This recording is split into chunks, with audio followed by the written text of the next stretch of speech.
We got a pretty big update on how PlayStation as a brand is doing at CES. Unfortunately, I don't think we heard enough about the PlayStation 5. At least, we didn't hear the stuff that people really wanted to hear about. Sure, we got a logo, and the logo looks sleek, it looks aesthetic, but we're not getting that big information that a lot of us are waiting for. However, Business Insider Japan has published a new interview with Sony Interactive Entertainment President and CEO Jim Ryan, who touches briefly upon the newly revealed PlayStation 5 logo, teases unique unannounced features, and hints that unlike PlayStation 4, the Japanese release will not come later than its Western release. A lot of interesting information in this interview. Want to go over all of it and give you guys my insight as well and what I can deduce out of it. Talking about the similarities between PlayStation 4 and PlayStation 5 logos, Ryan noted this, quote, "It's important to give off a sense of consistency for products within the PlayStation brand.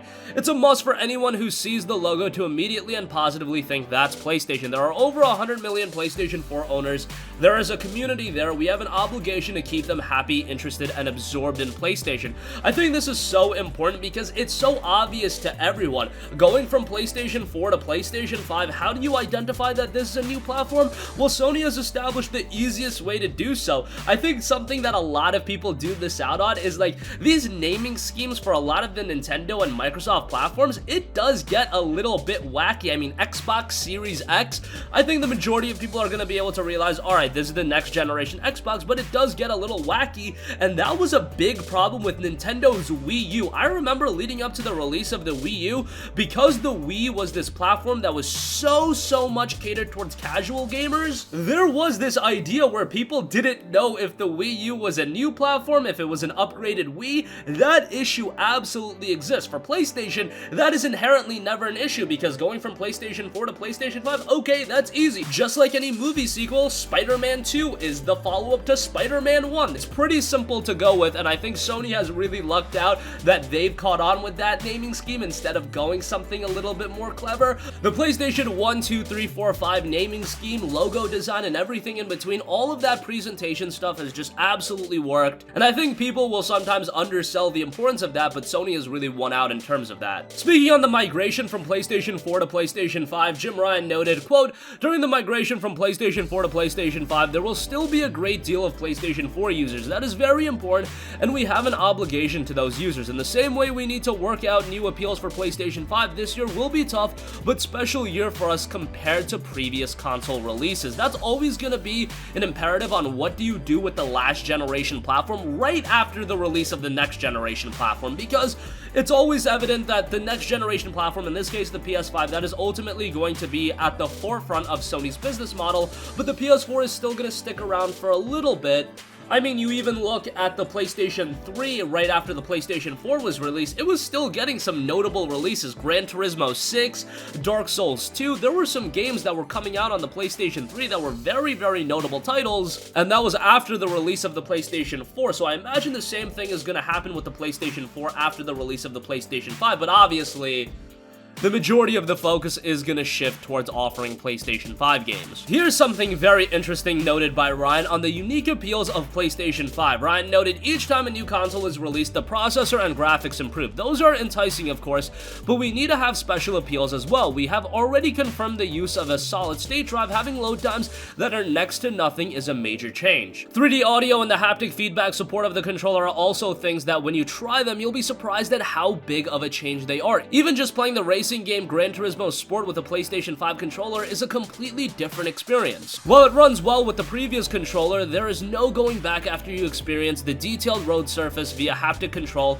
and play using the adaptive triggers. But you know, there are still more unique elements for PlayStation 5 to come that's separated from previous consoles. The bigger differences have yet to even be announced." I find that very surprising because Sony has announced some sizable improvements with the PlayStation 5 and new features. Again, as noted, haptic feedback, 3D audio, solid-state drive. I think the solid-state drive edition is one of the key and critical improvements with the PlayStation 5 console. It is about time we go to an SSD. Yes, it is a lot more expensive, but ultimately this is the optimal way and the way the world is headed, so you needed to add an SSD, and that is just going to improve game functionality so much, from load times, going in and out of areas. It is just going to improve that tremendously, and we had already heard about things like Spider-Man on the PlayStation 4 taking 15 seconds to load up, and on the PlayStation 5, it's a fraction of a second, so that is incredibly exciting. However, because he noted the bigger differences have yet to be revealed, man, what are those bigger differences? I imagine backwards compatibility has to be in there, because he specifically notes unique elements for PlayStation 5 to come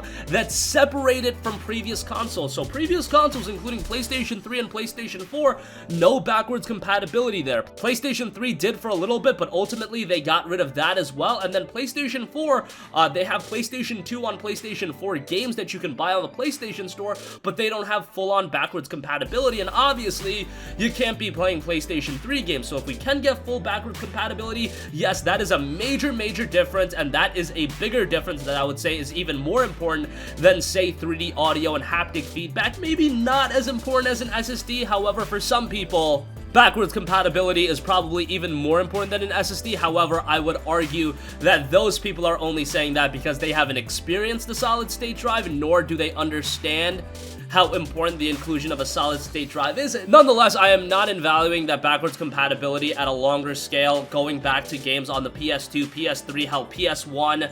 That would be absolutely incredible and a monumental feature for the PlayStation 5 to have. And lastly, speaking on the Japanese release window for the PlayStation 5, Ryan noted this, quote, "I cannot comment on the timing of release or launch markets. However, the 3-month delay for the release of PlayStation 4 in Japan was a decision that I was deeply involved in. There was a reasonable ground for that decision, but these days I do not think that was a good idea. It was a decision made after much debate, but there may have been other options." So as far as a Japanese release, it sounds like he doesn't want as deeper of a delay for the PlayStation 5 as there was with the PlayStation 4. I imagine that there will be a slight delay, as the imperative has to be to get the console out over here in the West. At least that's what I would think. And then you also get the console out over in Japan. Kind of a little bit of a shift than what has been done in the past, but the biggest market is over here in the West. At least that's what I have concluded. But nonetheless, a lot of interesting tidbits of information coming from this interview. I know that this PlayStation 5 information rollout has just been absolutely mind-numbing at times, just because sometimes we get sizable info drops, sometimes we literally get a logo,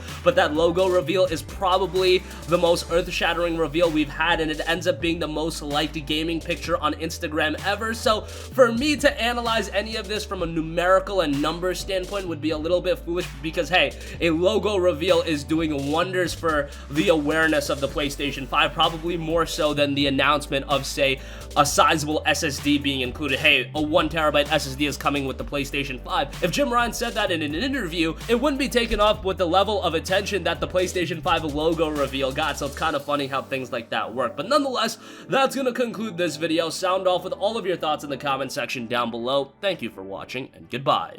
Hey guys, we hope you enjoyed the video, and if you did, make sure to hit the subscribe button, and if you're already subscribed, do us a favor and hit the bell icon. This way you'll be notified whenever we post a new video. That's the best way to keep up with all of our uploads, and we usually try to upload 2 videos a day. And with the bell icon hit, you'll be notified whenever we do upload a video. As always, thanks for watching.